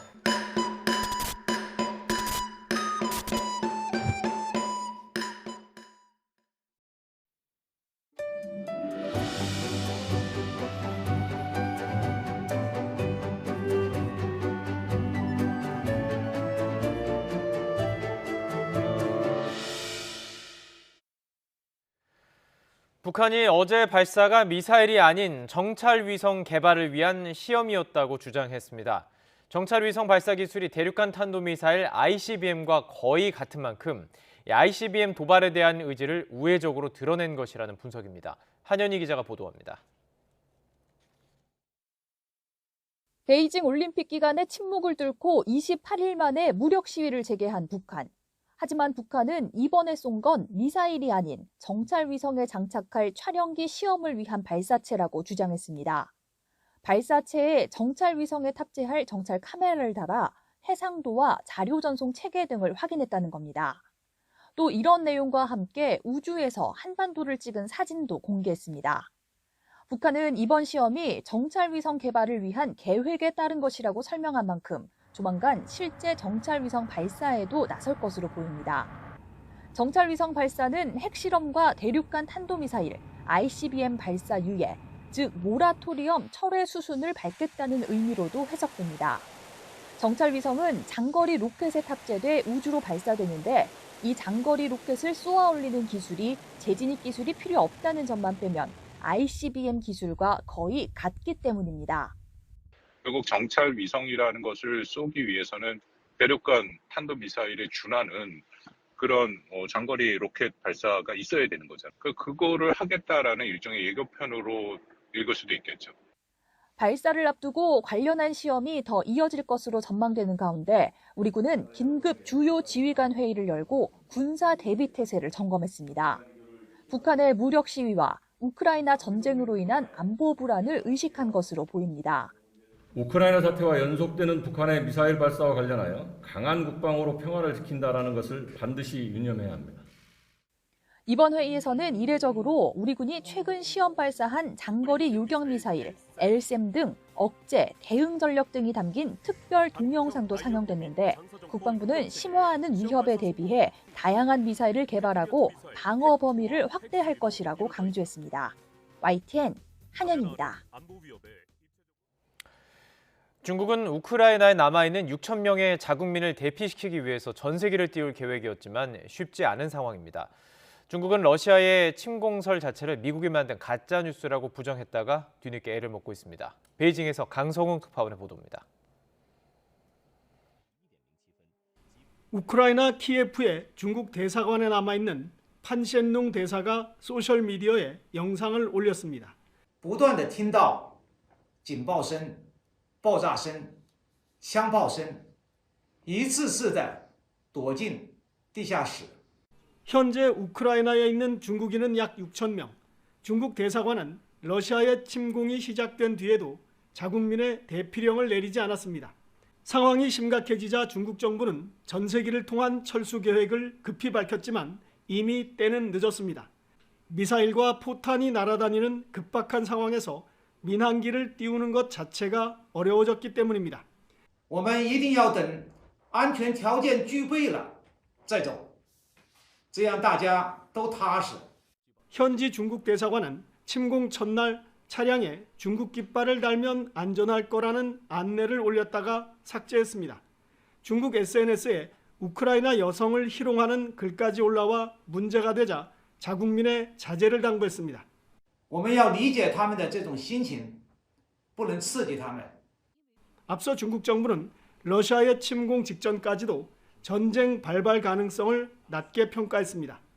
미국이 시간까지 특정해가면서 경고를 했지만 중국은 믿지 않았고 오히려 미국을 비난했습니다. 散布虚假信息制造紧张空气无助于乌克兰问题的解决. 이 때문에 중국이 러시아의 침공 의도나 계획을 충분히 파악하지 못했다는 분석도 나오고 있습니다. 중국은 미국에 맞서기 위해 러시아와의 협력을 선택했는데 이 러시아의 우크라이나 침공 이후 그 대가를 함께 치르고 있습니다. 베이징에서 YTN 강성웅입니다. 일본에도 미국의 핵무기를 배치하는 것을 검토해야 한다는 아베 전 총리의 발언이 파문을 일으키고 있습니다. 기시다 총리는 비핵 3원 측에 어긋난다며 선을 그었지만 우크라이나 사태를 계기로 방위력을 획기적으로 강화하자는 논의가 탄력을 받을 것으로 보입니다. 도쿄에서 이경화 특파원의 보도입니다. 일본 정부는 지난 1971년 11월 이른바 비핵 3원칙을 국회에서 통과시켰습니다. 핵무기를 만들지 않고 보유하지 않고 반입하지도 않는다는 내용으로 50년 넘게 이어지고 있습니다. 러시아의 우크라이나 침공을 계기로 아베 전 총리가 내놓은 발언은 그래서 파격으로 받아들여지고 있습니다. 미국 핵무기를 일본에 들여와 공유하는 것도 검토해야 한다는 취지의 발언이 비핵 3원칙에 어긋날 수 있기 때문입니다. 국회에 출석한 기시다 총리는 인정할 수 없다는 입장을 밝혔습니다. 自国の防衛のために米国の抑止力を共有するそういった枠組みを想定しているものであるとしたならば非核三原則を堅持するという我が国の立場から考えてこれは認められないと. 세계 유일의 피폭국에서 핵무기 공유 발언까지 나온 것은 아베 총리로 대변되는 일본 내 우익 세력의 노림수로 볼 수 있습니다. 러시아의 우크라이나 침공을 일본의 방위력을 획기적으로 강화하는 명분으로 삼으려는 겁니다. 이 때문에 중국과 북한에 대한 선제 공격을 가능하게 하는 이른바 적기지 공격 능력 역시 올 연말 보유로 한 걸음 더 다가서게 됐습니다. 일본 정부는 적기지 공격 능력이란 말에 호전적 인상을 덜기 위해 용어를 바꾸는 것도 검토하고 있습니다. 力による一方的な現状変更をとりわけ東アジアで許すことはなりません。今回のウクライナ侵略事案も踏まえて新たな国家安保戦略を策定してまいります. 최근 여론조사에서 일본 유권자 대다수는 이번 침공이 타이완에 대한 중국의 무력 행사로 이어질 가능성을 우려하는 것으로 나타났습니다. 올해 사상 최대 규모의 방위비를 책정한 일본은 각종 신형 무기 개발과 사이버, 우주 공간까지 방위 영역을 넓히고 있습니다. 우크라이나 침공 이후 커진 불안감 속에 군사대국을 향한 일본의 목표가 어디까지 나아갈지 주목됩니다. 도쿄에서 YTN 이경아입니다.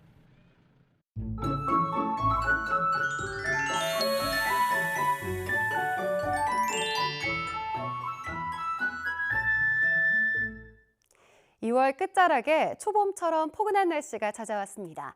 오늘 서울 낮 기온 11.5도까지 올라서 올 들어 가장 포근했는데요. 3일절인 내일도 서울 아침 기온 4도, 낮 기온은 10도까지 올라서 예년보다 포근한 날씨를 보이겠습니다. 다만 내일은 새벽부터 오전 사이 곳곳에 봄비가 내리겠는데요. 제주도에 최고 20mm, 그 밖의 내륙에는 5mm 안팎의 비가 예상되고요. 강원 산간에는 최고 3cm의 눈이 내리겠습니다. 비나 눈의 양이 적어서 동쪽 지역의 건조함을 해소하긴 어렵겠습니다. 내일 오후부터는 공기가 다시 탁해집니다. 내일 충북 지역은 종일 먼지 농도 나쁨이 예상되고요. 그 밖의 내륙은 오후부터 밤 사이 나쁨 수준을 오르내리겠습니다.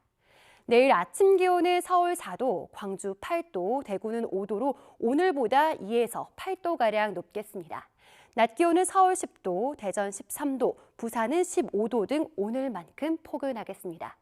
비가 그친 뒤에는 기온이 조금 내려가겠고요. 주 후반 중서부 지방을 중심으로 또 한 차례 비가 내리겠습니다. 날씨였습니다. YTN 뉴스나이트 마치겠습니다. 함께해 주신 여러분 고맙습니다.